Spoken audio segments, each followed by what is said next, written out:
Bonjour et bienvenue dans Wehari. Aujourd'hui, nous nous trouvons dans la baie de Saint-Vincent à Boulou-Paris, la plus grande baie de Nouvelle-Calédonie. Cap sur l'île aux Puins, un petit bout de terre d'une superficie de 300 hectares, où ont élu domicile Savina et Sébastien, un couple d'agriculteurs aussi déterminés que courageux. Ils sont les seuls sur le caillou à pratiquer l'élevage bovin bio. Je vous propose de découvrir le mode de vie presque autarcique de cette famille et nous irons au contact du bétail pour en savoir plus sur cet élevage authentiquement bio.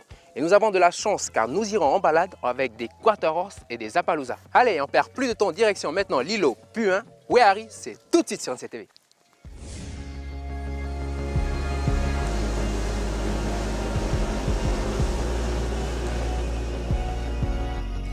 Bonjour, ça va Sébastien? Tu vas bien? Ça va? Oui. Oui Sébastien, dis-moi, c'est quoi le programme aujourd'hui? Ben, je vais t'emmener sur l'île aux Puins, juste là-bas, et puis on va voir nos activités et là où on vit. D'accord, ok. Allez, moi, on y va. Allez. Allez, et bon, embarquement. C'est parti. Merci. Elle est belle la mer aujourd'hui. Ouais, magnifique. Pour aller jusqu'à l'îlot, tu mets combien de temps? Oh, 5 minutes. Et devant là-bas, t'as des îlots. Ouais, là c'est les îlots Tétard. Des îlots d'état. Là c'est la Grande Terre. Ok. Et regarde, les dauphins. Wow. Allez, viens, Ouais. on va voir. Ah ouais. Ouais. Ah, il y en a 3 ou 4 là. Magnifique. Et tu en vois généralement? Quand la mer est calme comme ça, oui. Ok. Et ils sont toujours là dans la baie? Souvent. Souvent. Allez, il est là. On va ralentir. Ouais, ils sont Ouais. tranquilles. C'est chouette. Wow. Ah ouais.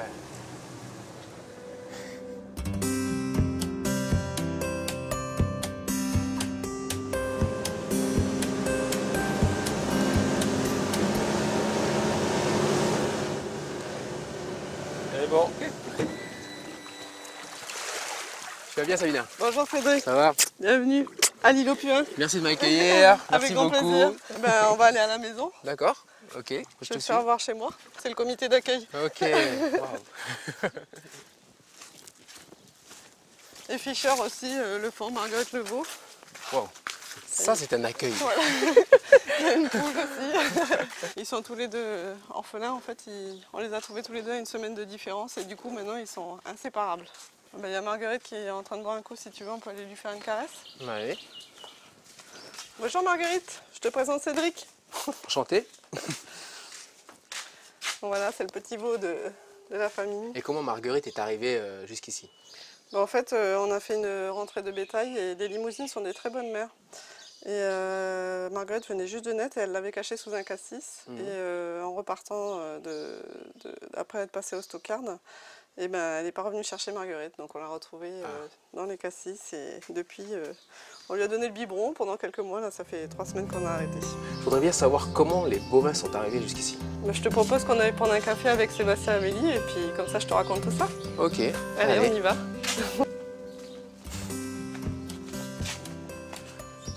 Bonjour Amélie.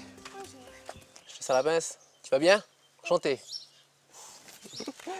Bon, merci beaucoup. Et où, café? Un café. Allez. Oui alors Sabina, raconte-nous un peu l'histoire de cet îlot, comment tout ça s'est fait. Mon père, en fait, il a fait venir du bétail par barge parce que à l'époque, les îlots, ça avait une vocation d'élevage, quoi. C'était pour l'élevage. Pour le bétail. Ouais, pour le bétail. Il faut que tu saches, Cédric, qu'en fait, notre famille habite sur cet îlot depuis 60 ans à peu près. Et cette maison derrière, c'est là où tu as grandi? Eh ben, c'est là où j'ai grandi, en fait. C'est la maison de famille.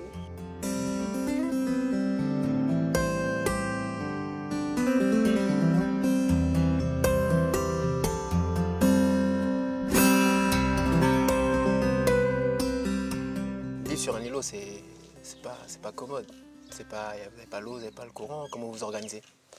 En fait, on a une maison maintenant qu'on pourrait qualifier de bioclimatique. C'est-à-dire qu'on récupère l'eau de pluie, on marche au solaire.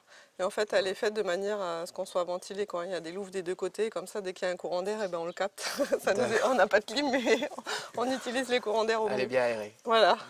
Puis je vois qu'aussi qu'autour de la maison, il y a des arbres pour la fraîcheur, l'ombre. Ben ça c'est grâce à mes parents, ils ont mis des bassines d'eau, quelques bassines d'eau sur tous les arbres et du coup c'est vrai qu'on est bien entouré.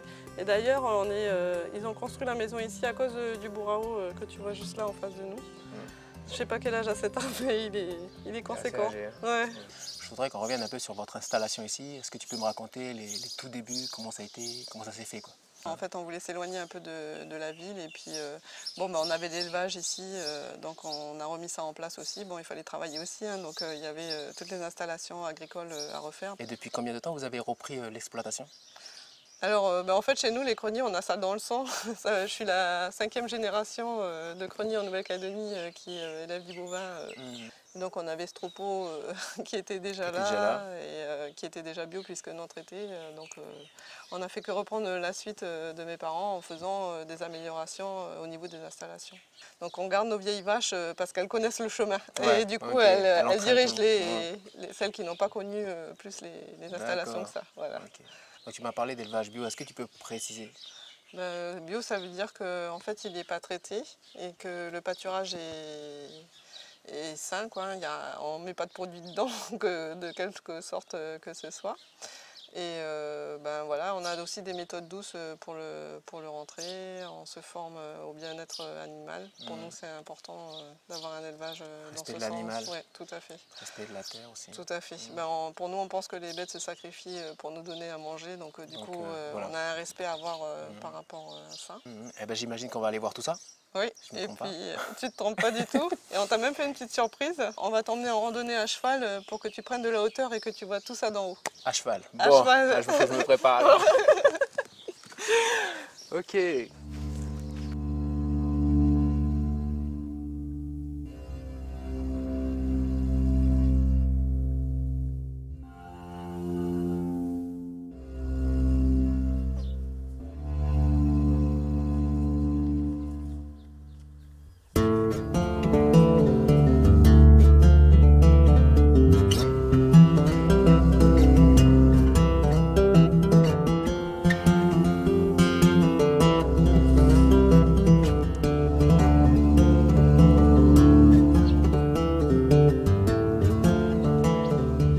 Bonjour Anne. Bonjour Cédric, Tu vas bien? ça va et toi? Ça va, ça va, ça va. On a de très beaux chevaux. Merci, c'est gentil.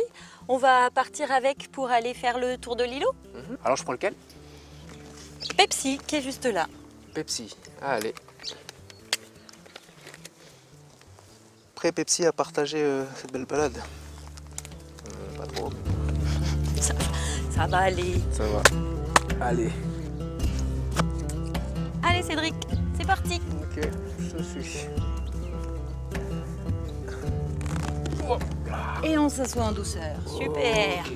Comment tu te sens? Bien, allez. On va prendre le grand Allez, portail Pepsi, gauche. et Ouais, on va monter direct dans la crête. d'accord.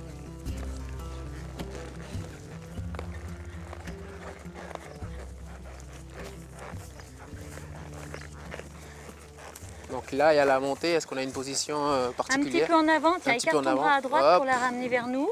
Ouais, Voilà, dans la montée, tu inclines légèrement tes épaules vers l'avant pour la soulager d'accord. et on peut y aller. Alors c'est ton sentier habituel? C'est un de mes sentiers pour monter sur la crête le plus vite. Petit passage qui monte, là, tu fais bien attention de ne pas tirer sur les rênes. Tu vois, de garder les mains C'est par là. plus devant toi. Ah ouais, qu'elle puisse se servir de son encolure pour monter. Ah,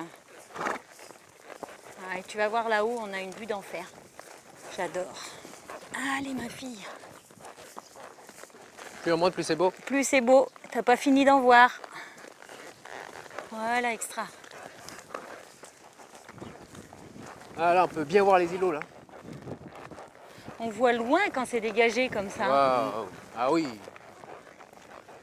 Il y a même, tiens, regarde, tout au bout là-bas, tu vois, au bout de la pointe, il y a les 3 tétards avec juste devant le petit îlot, l'îlot Cafard. Et on voit bien le récif derrière nous aussi, avec l'îlot Ténia.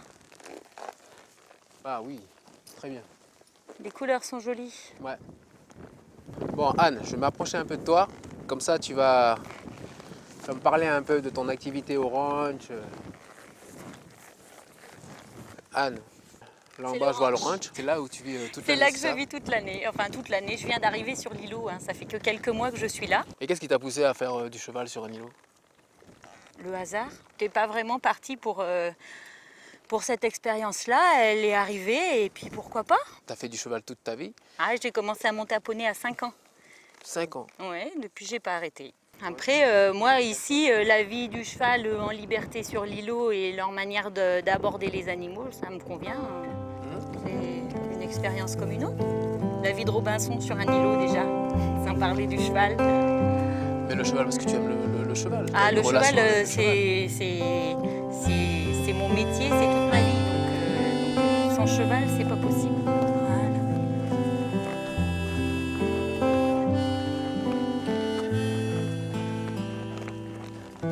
Et qu'est-ce qu'on peut voir devant là-bas? Juste devant là, Ouais. c'est le Prédour. Un peu plus grand que le nôtre parce qu'il fait... non, il est même beaucoup plus grand que le nôtre parce qu'il fait, il fait le double. Il fait 600 hectares avec 100 hectares de mangrove là juste devant nous. Donc là, la mangrove, il y a 100 hectares de mangrove qui est protégée dans lesquels on n'a pas le droit d'aller, comme autour de Ténia, qui est en zone protégée dans laquelle on n'a pas le droit de pêcher. D'accord, des réserves. Voilà, des réserves. Et c'est quoi ce qu'on voit dans l'eau, ce qui est des bouées, on dit Les cercles là, Ouais, les cercles. c'est un élevage de bêches de mer juste là. Et derrière, on a l'îlot du Causse qui, paraît-il, a de magnifiques chevaux sauvages. Ouais, c'est vachement beau, avec Boulou Paris en face. Et c'est d'ici qu'on voit qu'elle est immense la baie. Hein. Ah oui, Grande oui, baie, on parce que- n'a pas du tout les mêmes, Ouais. la même notion même de la vision. distance. Mm. Ouais. À marée basse, en fait, sur les grandes marées basses, en pointe d'îlot, on passe à pied. Oh, la traversée, elle va assez vite du wharf de Bouraquet jusque sur l'îlot. Il faut compter 2 ou 3 heures. Ça, de toute façon, la traversée à la nage, il n'y en a pas très long. Ils ont 100 mètres à faire à la nage, c'est pas énorme. Donc jusqu'à le Prédour, ouais, et puis après ils marchent tout le long de la route. Le cheval, ça nage. Ça nage longtemps. Ça nage. Ah, ça nage un petit peu, c'est pas très bon nageur. Il y a des animaux qui sont bien meilleurs nageurs qu'eux, mais pour faire les 100 mètres Pour qu'il les y a à 100 mètres, faire, ça le fait facilement. Ouais. Ouais, ouais. D'accord. On finit souvent notre balade aussi avec une baignade avec les chevaux dans le lagon. On les fait nager un peu, ils aiment bien. Ah, mais c'est cool ça. Bon, ben à la fin de la balade, on pourra aller faire trempette. Ah oui, on pourra essayer d'aller baigner les chevaux et de nager avec, oui, Bon, bah allez. histoire de se rafraîchir. Ah,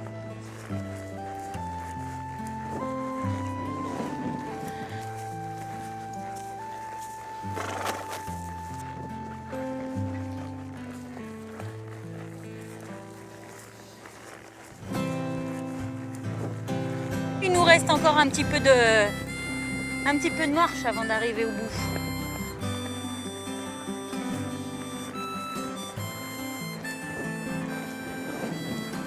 Et là-bas, c'est le point le plus haut, le point d'en face. C'est de là qu'on voit le plus loin. C'est la meilleure vue. Enfin, c'est ma préférée.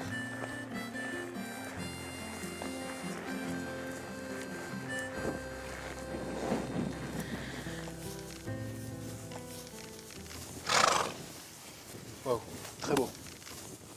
Bah ça y est, on arrive au bout. Ça y est, on est au bout de la chaîne. Bout de la Avec- chaîne. Avec la côte ouest et la côte est qu'on peut trouver sur l'îlot. Je vais dire. Ah, très belle balade. Bon bah alors là tu vas partir sur la côte ouest retrouver Sébastien et son bétail. Et sans bétail, oui, c'est ça. Et toi, tu repars vers la côte est? Et moi je repars sur la côte est, mon territoire avec les chevaux jusqu'au ranch. Oui, c'est ça. Tu veux venir te baigner Moi, je veux bien. avant de partir au bétail? Avant de se quitter, hein? Ah si oui, c'est possible, on peut y aller. Ah bah allez, moi je te suis. On va se remettre à cheval, la Ouais. plage est juste en bas, tu vas voir, on va s'amuser. Ok, d'accord. Allez.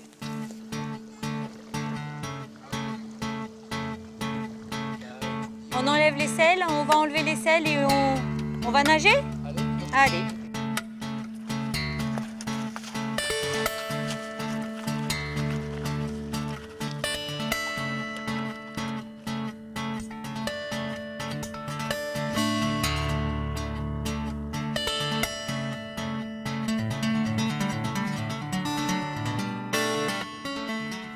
Après cette baignade, je vais aller me sécher un peu et puis je vais aller retrouver Sébastien qui lui doit m'attendre.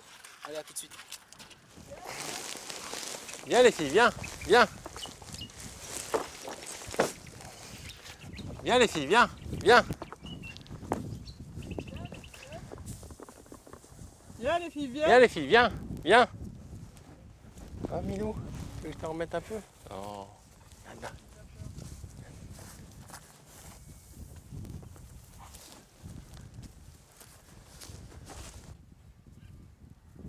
Viens les filles, viens. Oui, viens les filles, viens, viens.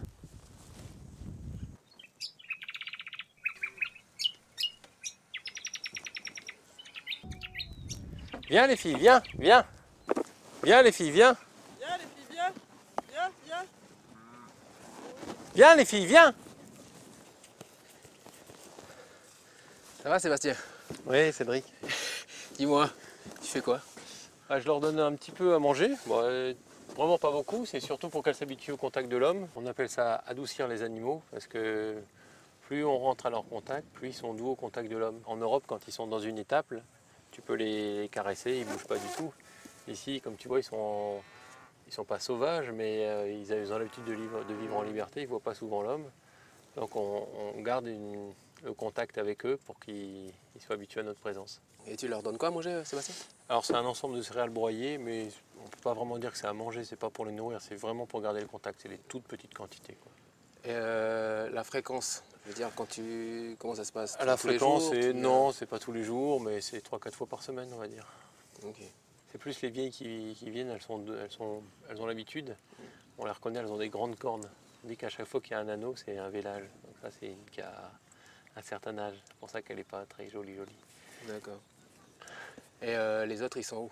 Les autres, ils attendent qu'on parte. Voilà, ils ont eu un petit peu peur, ils attendent qu'on parte. Et puis, il y a des dominances aussi. Souvent, c'est les vieilles vaches qui sont dominantes. Donc, elles viennent manger et les autres n'ont pas le droit de manger. Donc, elles attendent. Ok. Elles ont le respect des vieux. C'est bien. C'est ça. Là, je vois que tu es dans la voiture, donc pourquoi tu n'es pas à l'extérieur? Alors, je vais d'abord leur donner à l'extérieur, après, je viens dans la voiture parce qu'elles ont peur de l'homme. Elles n'ont pas peur de la voiture. C'est-à-dire, on utilise la voiture de station habituelle. Elles sont habituées, les vaches. Donc quand on est dans la voiture, elles ont beaucoup moins peur. Si on va voir d'autres vaches, on reste dans la voiture. Ouais, c'est mieux, comme ça on les verra de plus près. Allez, viens Cédric. Allez, c'est parti. Allez, en route. Samina, démarre. On est bien accrochés. Allez, c'est bon. On a même des cormorans pile. Ouais. Joli. Les pêcheurs.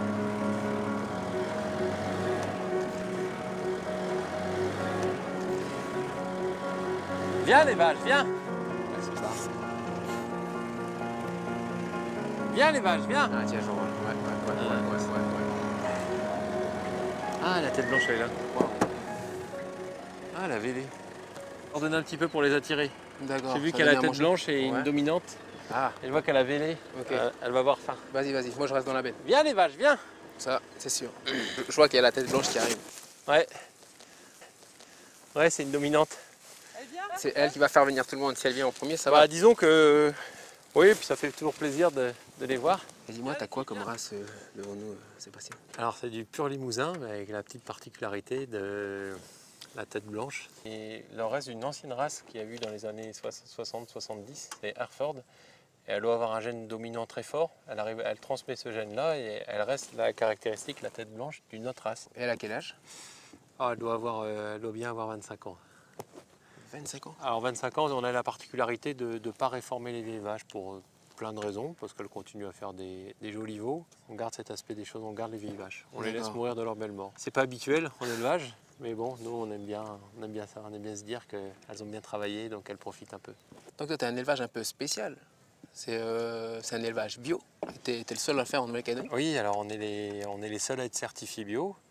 J'espère qu'il y en a d'autres qui tendent vers ça, donc, mais pour l'instant... Quels sont les critères pour faire un élevage bio? Il y en a pas mal. Déjà, il faut que en soi, le terrain, donc l'îlot, soit certifié. Ça veut dire qu'il n'y a aucun entrant chimique qui soit mis, aucun traitement. Après, c'est une façon de traiter le bétail. Donc, il faut le traiter le plus humainement possible, si j'ose dire. Donc, par exemple, il ne faut pas qu'il y ait de barbelés, il ne faut pas qu'il y ait de canne électrique utilisée quand on rentre le bétail. Donc il faut le traiter très correctement. Et puis c'est la nourriture qu'on lui donne, hein, si on le complémente. Il y a une marge de tolérance de 5% de nourriture non bio quand on ne peut pas se fournir en conventionnel. Il faut qu'il mange l'immense majorité, 95% bio. Voilà. Donc l'alimentation, la façon de le traiter, et puis l'endroit où il se trouve. Mais ce qui nous différencie beaucoup des autres aussi, c'est l'approche de la tique. La tique est le fléau en Calédonie. Nous, on a décidé depuis 30 ans de ne plus baigner le bétail. Donc le bétail n'a pas été baigné. Quand tu me dis baigner, c'est-à-dire traité. Voilà, oui, Okay. c'est pas les baigner pour moi, mer. voilà. C'est pas... Non, justement, nous, elles vont se baigner à la mer, mais nous, on ne les baigne pas, c'est-à-dire qu'on ne leur met pas de traitement chimique qui, en l'occurrence, c'est soit on les jette dans une piscine où il y a du tiquicide, ou soit on les douche avec du tiquicide. Donc nous, on ne fait pas ça. Donc les vaches, elles n'ont absolument pas de traitement contre les tiques. Et pourtant, la race limousine est une race réputée très sensible à la tique. Et je vois que tu as un beau pâturage. Je vois que c'est quoi? C'est de l'herbe que tu as planté? On peut aller voir de plus près? Ouais, bien sûr. Allez, viens, je t'emmène. Hop. Je te propose, c'est de prendre une bêche et puis de regarder Allez, ce qu'il y a là-dessous. Ce qu'il y a là-dessous. Voilà. Hop, on y va. Alors dans le pâturage, en bio, on ne met pas d'engrais. On fait une association de légumineuses et de graminées, parce que les légumineuses ont la particularité de fixer l'azote de l'air. Comme ça, on n'a pas besoin de mettre d'engrais pour que ça pousse. Plus il y a de plantes légumineuses, mieux c'est. Ouais. Bah regarde, on va voir là, il y en a une justement. Voilà. Ça, c'en est une. Et tu vas voir sur les racines, il y a ces fameuses nodosités. Nodosité? Ouais. Et c'est où que tu vois, Là, ces le petit rond là, tu vois, là, et là on a un bon chevelu racinaire partout. Donc les racines descendent profond, c'est une terre qui, même si elle n'est pas extraordinaire, il ne faut pas se voiler la face, elle est quand même bien, les racines sont super profondes, et puis tu as des légumineuses qui apportent l'azote, quoi. Donc voilà, c'est un pâturage qui peut fonctionner tout seul. Et comment tu es arrivé à ce résultat? Le choix du bio, c'est un choix personnel, et puis après la technique en elle-même, on s'est orienté vers la biodynamie. Mais tu dis biodynamique, c'est ça? Biodynamie. Et c'est quoi la biodynamie? Là, c'est une longue histoire. Attends, je vais me mettre à l'aise. Alors la biodynamie, ça a été inventé par Rudolf Steiner en 1924. Parce qu'à l'époque, ils estimaient en Allemagne que les produits chimiques, les engrais chimiques qui avaient été inventés, dénaturaient le goût des produits. Et donc déjà, ils trouvaient qu'il y a 90 ans qu'il y avait besoin d'une technique bio. Et on a la chance qu'elle a été tropicalisée par quelqu'un de vraiment très très fort en Australie qui s'appelle Alex Podolski et qui est venu à l'îlot et qui nous a conseillé, convaincu d'utiliser cette technique. Mais cette technique, c'est quoi?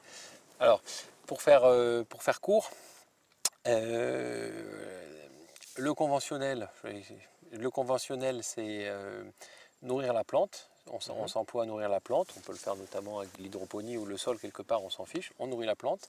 En bio, au contraire, on va essayer de nourrir le sol qui, lui, va nourrir la plante. En biodynamie, c'est un cran au-dessus.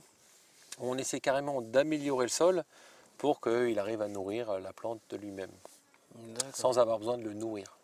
C'est juste en l'améliorant, en lui donnant des petits coups de pouce, qu'on arrive à ce résultat-là.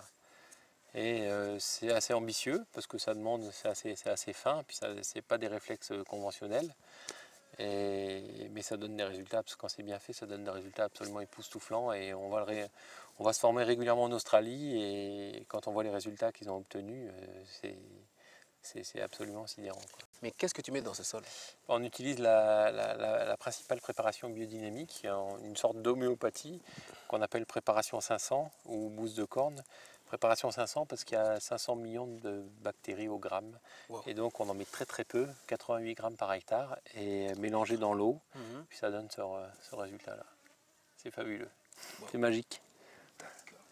Bon alors là Cédric, il se fait tard, il va être temps de rentrer le bétail, là, c'est l'heure. D'accord. Allez en piste. Et tu le rentres à cheval. Comment? À cheval? Ah ouais. Allez. Je suis pas un très bon cavalier, moi je te le dis tout de suite. Hein. On a des bons chevaux, t'inquiète pas. Ok, ça marche. Bon, je te suis. Parti. Allez, au boulot.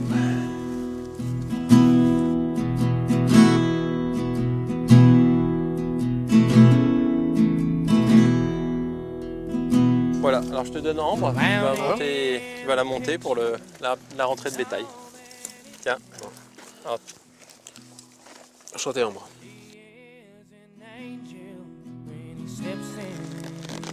Voilà, souplesse.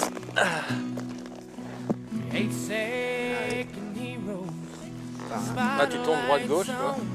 Allez, ben, je te suis. Moi, je suis pas un très grand cavalier non plus. Allez, à la maison. Mais toi, tu peux avancer où je suis là, puis après, tu t'arrêtes. Tu viens là, tu t'arrêtes, tu tournes en rond. S'ils n'arrivent pas à t'arrêter.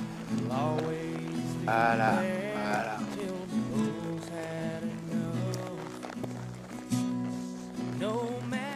Ben voilà, avec un peu de patience, ben on y arrive. Ça y est, c'est bon. Allez, on y va. Allez, Ambre. C'est bon pour nous. Allez. Il faut calmer les chevaux parce qu'ils ont l'instinct du bétail et ils priment sur eux, donc ils ont tendance à s'énerver un petit peu. Alors il faut les calmer. Doucement, Nikita, doucement. Oh, oh. Est-ce que tu peux me parler de ta méthode, là, cette méthode en douceur? Alors c'est une méthode de gestion sans stress qui peut se passer à pied, à cheval, en moto, en hélicoptère, sur n'importe quelle tête de n'importe quel animal. Ça peut être des vaches, des moutons ou autre chose. Le but c'est de jouer avec les instincts de l'animal. Oh, ça se rapproche de l'éthologie, on pourrait dire aussi. Et sans stresser l'animal. On n'utilise pas la force, on ne le soumet pas, on utilise ses instincts. Donc on essaie de savoir quel est le dominant, on essaye d'impulser un mouvement, puis après on laisse faire l'animal, pas par la force.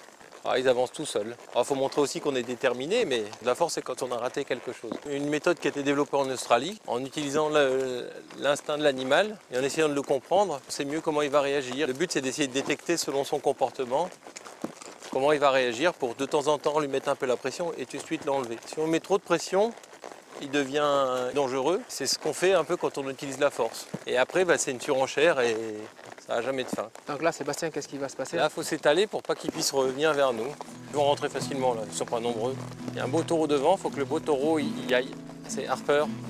Il est un peu capricieux, Harper.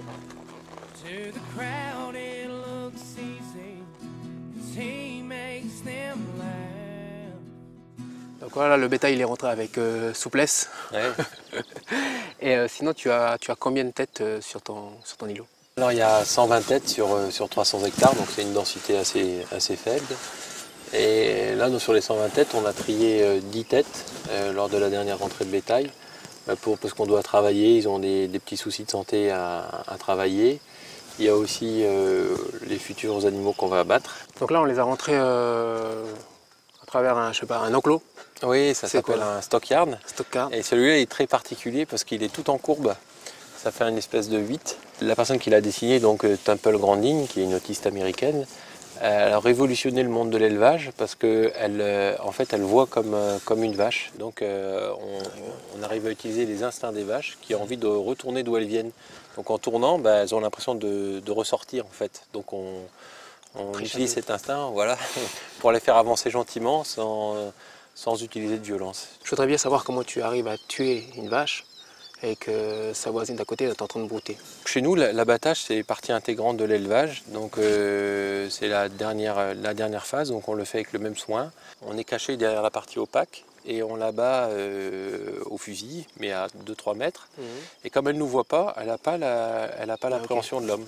Et donc elle n'a pas peur du bruit en fait du fusil, il n'y a pas de silencieux, et elle s'effondre évidemment. Et celle d'à côté, pour elle, il ne s'est rien passé. On espère que de la naissance jusqu'à la dernière seconde de sa vie, l'animal n'a pas eu de stress, a eu une vie heureuse. Voilà. Merci beaucoup Sébastien pour cette belle journée, cette belle balade. Avec plaisir. Voilà, Wehari, c'est fini pour aujourd'hui. J'espère que cette belle balade sur l'îlot Puin vous a plu. Et pour nous, on se retrouve dans un prochain numéro. Allez, tada. You'll always be there till the bulls had enough. No matter the faces he wears as he dances,